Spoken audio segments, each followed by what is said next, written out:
Hi friends, good morning. எல்லாரும் எப்படி இருக்கீங்க? நான் ரொம்ப நல்லா இருக்கேன். It's Monday morning. So Saturday Sunday முடிஞ்சது. நம்மளோட ரெகுலர் ரொட்டீன் ஸ்டார்ட் ஆயிடுச்சு. இன்னைக்கு Monday. சுத்தியா மீனு ஸ்கூலுக்கு கிளம்பிட்டு இருக்காங்க.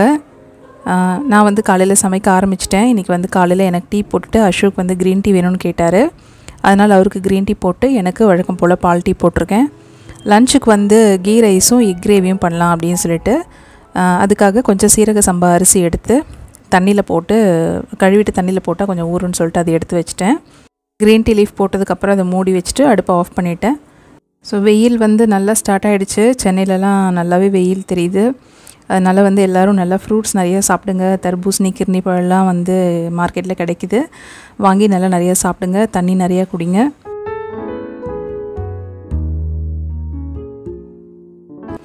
ஓகே, நான் வந்து டீ சாப்பிட்டுட்டு வந்துட்டு சமையல் வந்து ஸ்டார்ட் பண்ணிட்டேன். அசோக் வந்து இப்போ தான் க்ரீன் டீ வேணும்னு கேட்டார்.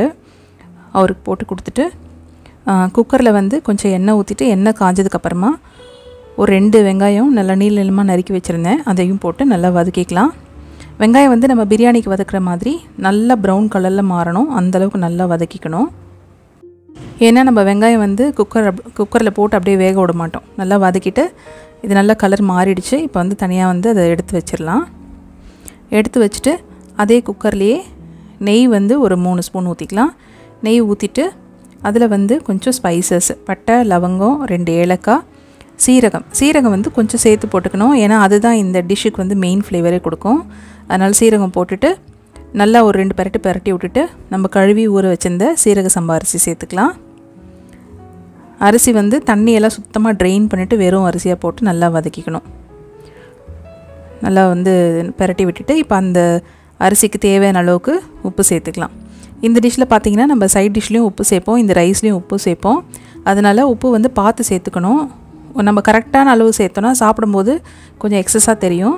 அதனால் கொஞ்சம் கம்மியாக சேர்த்துக்கிட்டால் நல்லாயிருக்கும் சாப்பிடும்போது. ஏன்னா கிரேவிலையும் உப்பு சேர்ப்போம் இல்லையா, அதனால் சாப்பிட்றதுக்கு கரெக்டாக இருக்கும். நான் இப்போ வந்து 1க்கு 2 விகிதம் தண்ணி வச்சுருக்கேன். அதாவது 1 டம்ளர் அரிசி அப்படின்னா 2 டம்ளர் தண்ணி. கொஞ்சமாக ஒரு 1/4 டம்ளர் அளவுக்கு கொஞ்சம் எக்ஸ்ட்ரா ஊற்றணும். ஊற்றிட்டு நல்லா கலந்து விட்டுட்டு உப்பு வந்து செக் பண்ணிவிட்டு குக்கரை வந்து மூடி விசில் போட்டுடலாம். இப்போ இது வந்து 4 விசில் வந்து நல்லா ஹை ஃப்ளேமில் வச்சுட்டு நல்லா அப்புறம் அதுக்கப்புறம் லோ ஃப்ளேம் மாற்றிட்டு ஒரு விசில் விட்டு அடுப்பை ஆஃப் பண்ணிடணும். இப்போ இன்னொரு அடுப்பில் எக் கிரேவி தாளித்து விட்டுக்கலாம்.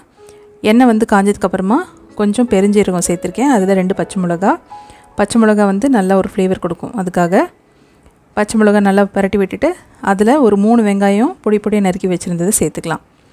சேர்த்து இதையும் நல்லா வதக்கிக்கலாம்.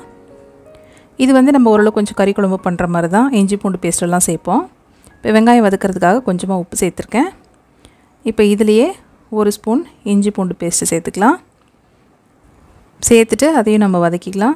இஞ்சி பூண்டு பேஸ்ட்டு சேர்த்துட்டு நம்ம ரொம்ப நேரம் வதக்கணும்னு அவசியம் இல்லை. ஏன்னா இது சேர்த்து நம்ம வதக்கும்போது கொஞ்சம் அடி பிடிக்கும்.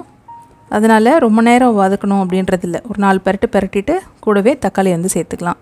நான் வந்து ஒரு பெரிய தக்காளி எடுத்திருக்கேன். நீங்கள் மீடியம் சைஸில் சின்னது எடுத்திங்கன்னா 2 கூட எடுத்துக்கலாம், நல்லாயிருக்கும். இதையும் போட்டு நல்லா வதக்கிக்கணும். இதில் வந்து வெங்காயம், தக்காளி, இஞ்சி பூண்டு எல்லாமே நல்லா வதங்கி வரணும். இப்போ எல்லாமே நல்லா வதங்கிடுச்சு. இதில் கொஞ்சமாக மஞ்சத்தூள், 1/2 ஸ்பூன் வந்து சீரகத்தூள், கொஞ்சம் மிளகாய்த்தூள் வந்து நான் வீட்டில் அரைச்ச மிளகாய்த்தூள் தான் சேர்த்துருக்கேன். இதெல்லாமே சேர்த்துட்டு அடுப்பு ஃபுல்லாக கம்மி பண்ணிக்கோங்க. கம்மி பண்ணிவிட்டு அப்படியே ஒரு 2 பெரட்டிட்டு இதில் வந்து இப்போ கொஞ்சம் தண்ணி ஊற்றிக்கலாம். தண்ணி வந்து நிறைய ஊற்றிடக்கூடாது, கொஞ்சமாக மட்டும் ஊற்றி நல்லா வந்து இது கொதி வரட்டும். இந்த ரா ஸ்மெல்லாம் போகணும். நம்ம சேர்த்துருக்கோம் இல்லையா மிளகாய்த்தூள், அப்புறம் வெங்காயம், தக்காளி, இதோட ரா ஸ்மெல்லாம் போகணும். இப்போ வந்து நல்லா கொதித்து வந்துருச்சு.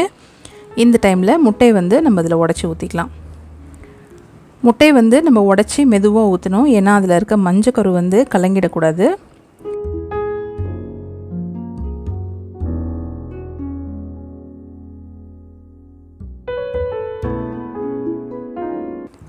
உடச்சி ஊற்றிட்டு அதுக்கப்புறம் கிண்டாமல் மேலாக உப்பு தூவிக்கணும். நம்ம இப்போ போட்ட உப்பு வந்து வெறும் வெங்காயத்துக்காக மட்டும்தான் சேர்த்துருந்தோம். அதனால் வந்து இப்போ முட்டைக்கு தேவையான அளவுக்கு உப்பு வந்து நம்ம ஆம்லேட் போட்டால் மேலே தூவி போடுவோம்ல, அந்த மாதிரி நம்ம இப்போ இதில் சேர்த்துக்கலாம். இப்போ எல்லா முட்டையும் உடச்சி ஊற்றியாச்சு. முட்டை போட்டதுக்கப்புறம் கிளறக்கூடாது. இதுக்கு மட்டும் தேவையான அளவுக்கு உப்பு சேர்த்துட்டு அதை அப்படியே ஒரு தட்டு போட்டு மூடி வச்சிடலாம். அடுப்பு வந்து ஃபுல்லாக ஸ்லோ பண்ணி வச்சிடணும். இப்போ வந்து விசில் ஃபுல்லாக அடங்கிடுச்சு. பாருங்கள், நல்லா திறந்ததும் வாசமாக இருக்குது.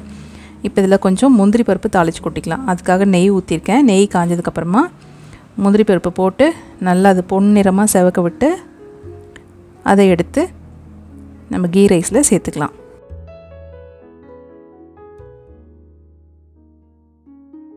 நல்லா சூடாக இருக்குது.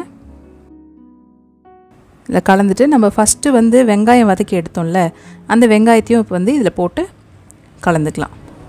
இதை போட்டு நல்லா போட்டு குழப்பாமல் அப்படியே மெதுவாக அழகா கிளறி விட்டுக்கலாம். சூடாக இருக்குது. சூடாக இருக்கும்போது போட்டு நல்லா கிண்டிகிட்டே இருந்தோம் அப்படின்னாக்கா குழஞ்ச மாதிரி ஆகிடும். அப்படியே சும்மா லைட்டாக ஒன்றும் பாதியமாக எடுத்து அப்படி தூவின மாதிரி பண்ணோன்னா நல்லா உதிரி உதிரியாக ஆறும்போது நல்லா உதிரி உதிரியாக ஆகிடும் சாதம். அவ்வளோதான், சூப்பரான ஜீரா ரைஸ் ரெடி ஆகிடுச்சு. இது வந்து பசங்களுக்கு லன்ச் வந்து கட்டி கொடுத்துட வேண்டியது தான்.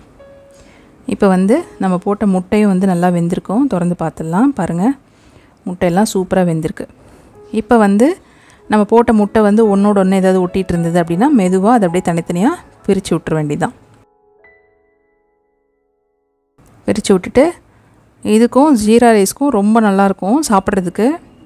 இந்த காம்பினேஷன் வந்து ட்ரை பண்ணி பாருங்கள். நம்ம டெய்லி லஞ்சுக்கு வந்து சாம்பார், சாதம், பொரியல் அது இதுன்னு அப்படி செஞ்சு கொடுக்கறது இல்லாமல் இந்த மாதிரி செய்யும்போது பசங்களும் விரும்பி சாப்பிடுவாங்க. அதுவும் இல்லாமல் ரொம்ப ஈஸியான ரெசிபி, நம்மளுக்கும் வந்து செய்கிறதுக்கு ரொம்ப ஈஸியாக தான் இருக்கும். இப்போ ரெண்டுமே ரெடி ஆகிடுச்சு. தியாவும் மீனும் ரெடி ஆகிட்டு வந்துட்டாங்க. அதனால் அவங்களுக்கு வந்து தோசை ஊற்றிக்கலாம். தோசை வந்து இன்றைக்கி பச்சைப்பயிறு தோசை தான் ரெடி பண்ணேன். அதுக்கு சைட் டிஷ் வந்து வெங்காயம் தக்காளி சட்னி, ரா சட்னி தான் ரெடி பண்ணேன். தோசை வந்து மீனுக்கு இந்த மாதிரி ஹோட்டல் ஸ்டைலில் ரெடி பண்ணி கொடுத்தா அவளுக்கு ரொம்ப பிடிக்கும். அதனால் ஒன்றுமே இல்லை, அப்படியே நடுவுலேருந்து எண்டு வரைக்கும் ஒரு கோடு போட்டு இது கட் பண்ணி ரொட்டேட் பண்ணி எடுத்து வச்சுட்டா ஹோட்டல் ஸ்டைல் தோசை வந்து ரெடி. இந்த மாதிரி செஞ்சு கொடுத்தா அவள் ரொம்ப ஆசையாக விரும்பி சாப்பிட்டுப்பா.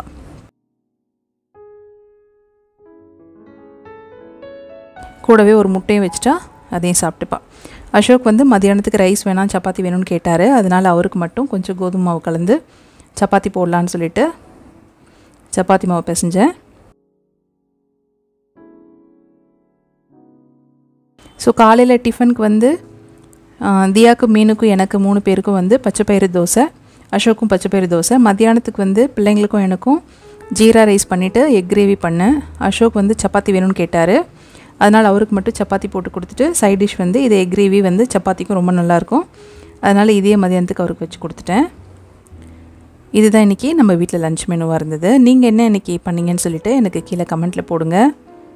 ஸோ இன்றைக்கி வந்து எல்லா வேலையும் எனக்கு காலையிலே முடிஞ்சிருச்சு. லன்ச்சு, பிரேக்ஃபாஸ்ட் எல்லாமே ரெடி பண்ணிட்டேன். ஸோ இந்த வேலையெல்லாம் முடிச்சுட்டு 11 o'clock போல் எனக்கு ஆஃபீஸ் வேலையில் உட்காரதுக்கு டைம் சரியாக இருக்கும். ஓகே ஃப்ரெண்ட்ஸ், இந்த vlog நான் இதோட முடிச்சுக்கிறேன். இந்த vlog பிடிச்சிருந்தா லைக் பண்ணுங்கள், ஷேர் பண்ணுங்கள், மறக்காமல் நம்ம சேனலுக்கு சப்ஸ்கிரைப் பண்ணிக்கோங்க. தேங்க்யூ ஃபார் வாட்சிங். பை.